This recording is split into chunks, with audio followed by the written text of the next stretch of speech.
management, I have a strong aversion to the word conflict because it already implies that there's combative, something it's negative. I don't necessarily, people are going to agree to disagree, and you have to come to a state of somewhere in the middle.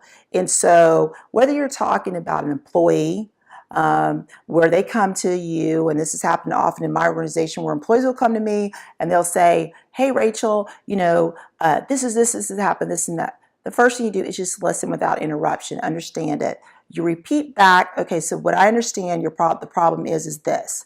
And second point is, then your issue is this, because their perception of the problem and the issue is not always in tandem. Most times it's not. So when they hear it back, they'll say, yes, well, no, that's not what I really meant. Oftentimes it is, but most of the time in situations where there's a disagreement or different perspective, people are typically one side, if not both, are emotionally charged. So when you narrow down and extrapolate the facts and put them aside, just write it down, here are the facts. And then the other side has a set of their version of the facts.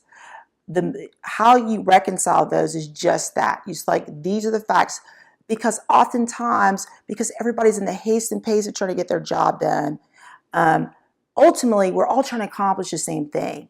That's the nuts and bolts, and people forget that, and they feel like, oh, you're against me, or oh, and there may be some personality issues, but at the end of the day, when you can extrapolate the facts, reconcile side A with side B, and then come to the medium, remove the emotion, we're going to say differences of opinion versus conflict, because we don't want to infer combative behavior, is there's always a resolution.